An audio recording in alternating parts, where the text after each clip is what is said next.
Isang paalala, ang video na ito ay ayon lamang sa aking sariling pananaliksik. Hindi ko nais na pilitin ang sino man na maniwala sa videong inyong matutunghayan. Kung hindi kayo kumbinsido sa mga impormasyon at taliwas ang inyong paniniwala sa kaalamang aking ilalahad, maaari kayong gumawa ng sarili ninyong pagsisiyasat para sa inyong kakontentuhan. Ang videong ito ay gabay lamang sa mas malalim na kaalaman at pag-intindi at hindi gawa ng isang profesional. Naniniwala ako na malaya tayong magbigay ng opinyon at suhestyon bilang malayang mamamayan ng Pilipinas. Maraming salamat. Dumugundong sa mundo ng digmaan ang pagkuha ni Vladimir Putin ng mga sundalo mula sa North Korea upang kalabanin ang puwersa ng Ukraine. Mga sundalo na wala pang karanasan sa totoong laban, inosente at mahusay lamang sa pagmamarcha sa kalsada.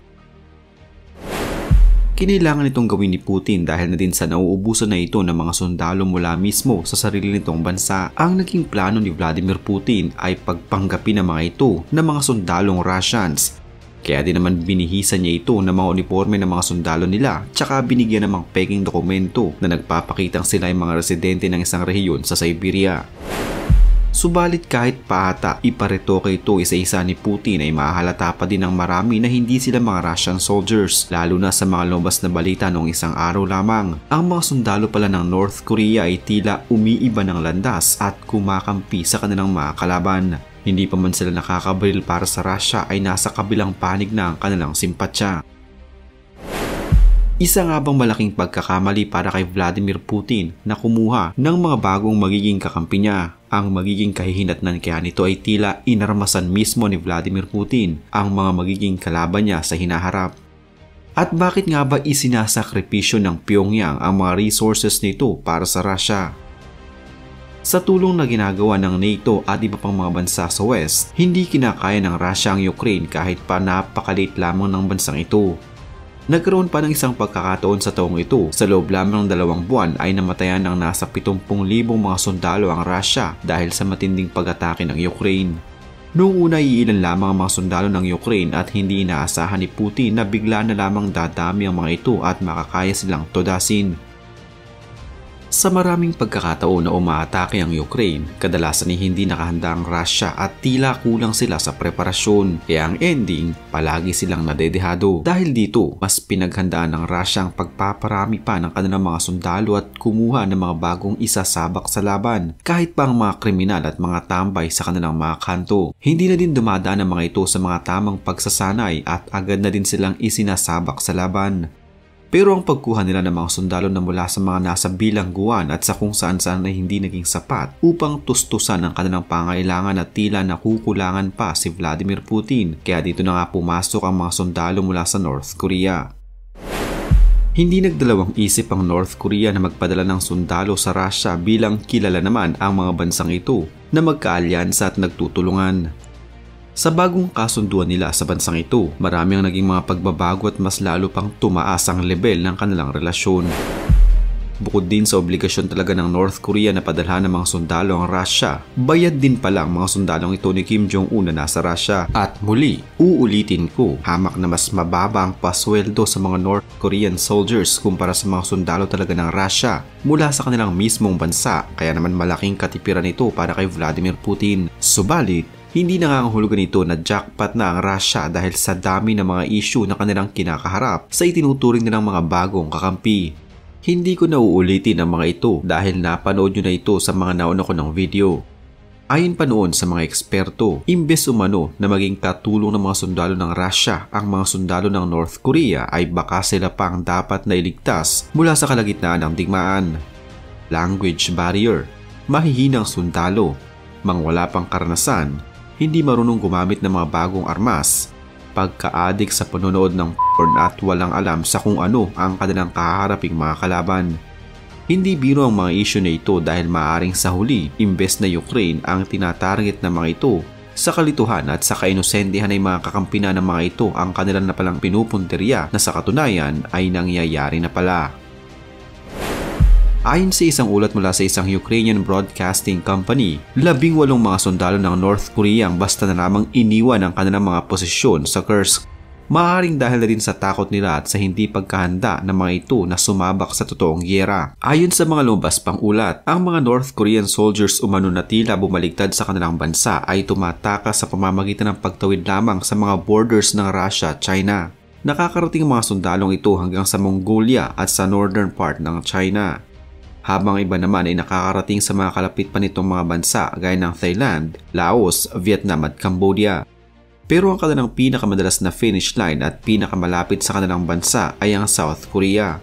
Dahil doon ay nakakagalo sila ng maayos at kalaunan ay nagiging mga South Koreans na din.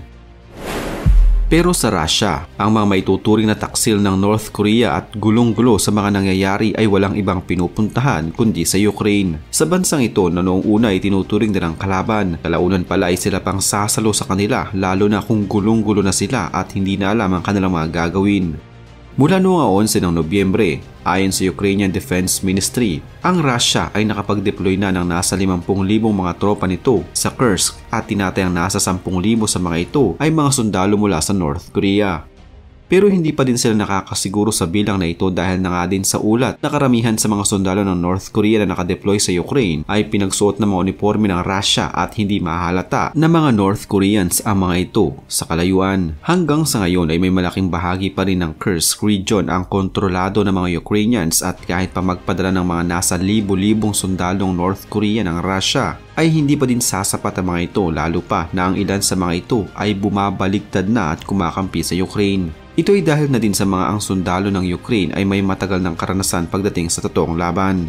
Simple na lamang para sa kanila kahit pa ang pag-ooperate ng mga drones na hindi naman pamilyar ang mga North Korean soldiers. Ayon sa totoong kakayanan ng mga sundalo ng North Korea, wala silang laban sa mga sundalo ng Ukraine at tiyak na malilipol lamang sila sa paglipas ng mga araw.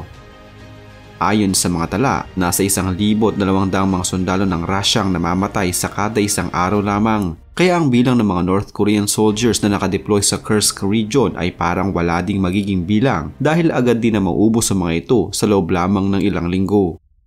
Kaya naman marami sa mga North Korean soldiers ngayon ang nakakaisip na kumampi sa mga Ukrainian soldiers upang isalba ang kanilang buhay. Maaaring mapalitan ng mga sundalo ng North Korea ang mga namatay at mga sugatang sundalo ng Ukraine at siguradong magiging advantage ito ng Ukraine dahil maaaring gamitin nila ang mga sundalo ni Kim Jong-un laban sa mga kalahi nila sa Russia. Dahil sa hindi nagkakaintindihan ng mga North Korean at Russian soldiers, ang mga sundalong lumipat sa Ukraine ay maaaring kausapin ng mga nalalabi pang mga sundalong kalahi nila na sumama na sa kanila at iwanan na ang panig ni Vladimir Putin. Malaking bangungot ito para sa puwersa ng Russia dahil ang mga sundalong inarmasan nila at inaasahang magiging mga bagong kakampi ay sila din palang magiging kalaban nila sa hinaharap. Bunga pa rin ito.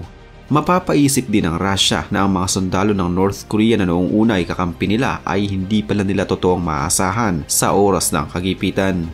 Magbubunga din ito ng malaking damage sa relasyon naman ng North Korea at Russia na ang magiging resulta nito ay talaga namang kagimbal-gimbal para sa dalawang bansa. Imbes na makatipid si Vladimir Putin ay lalo pa itong napagastos dahil mawawalang saysay ang kanyang inilabas na pera upang mailipad ang mga sundalo ng North Korea patungo sa kanilang bansa. Mawawala ng saysay ang dialogo nila ni Kim Jong-un at ang mas malala pa ay malaking kahihiyan nito sa buong mundo bilang kilala ang Russia na ang nais ay umayon ng lahat sa kanilang mga plano. Ang mga sundalo ng North Korea na tumalikod sa Russia ay maaaring maging miyembro ng Ukrainian International Legion, dagdag puwersa para sa Ukraine. Hindi na din makakagarantiya ang Russia na ang mga susunod na sundalo mula sa North Korea pa din na ipapadala sa kanilang bansa ay hindi maging kagaya ng mga nauna na.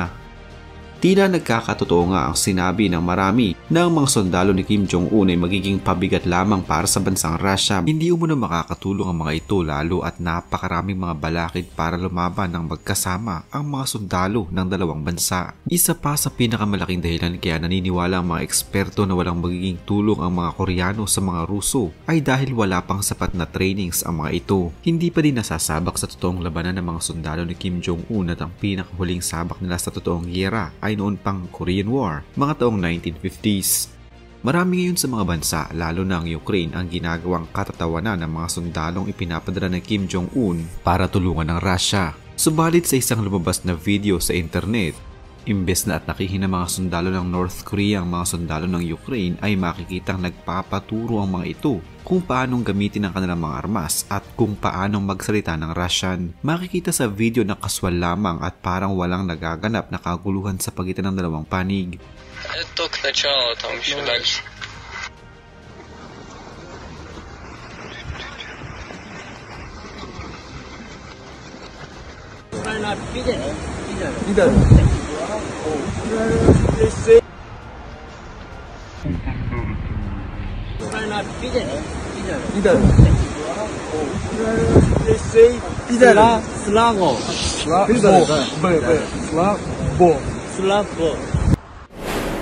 Makikita sa video ang mga sundalo ng North Korea na mukhang mga inosente habang sila'y nagpapaturo ng salitang Russian sa mga sundalo mismo ng Ukraine. Makikita din na nagpapaturo ang mga North Korean soldiers kung paanong gamitin ang mga armas ni Vladimir Putin. Ayon sa mga sundalo ng Ukraine, wala umunong ideya sa kung ano ang pinapasok ng mga sundalo ng North Korea. At nahahalata din nila kahit pa hindi nila napapanood ang naturang video na wala talagang kakayahan ng mga North Korean soldiers upang sumabak sa totoong labanan. Sa totoo lang, ayon sa mga sundalo ng Ukraine, hindi umano talaga sila natatakot sa mga sundalo ng North Korea. Ang kinatatakutan lamang umano nila ay ang bilang ng mga sundalong idineploy ni Vladimir Putin sa Ukraine dahil umano sa pagkasakim ni Vladimir Putin na maipanalo ang kanyang laban. Gumamit siya ng mga taong hindi naman niya pag-aari at lalong wala namang dahilan upang makipagdigma laban sa Ukraine.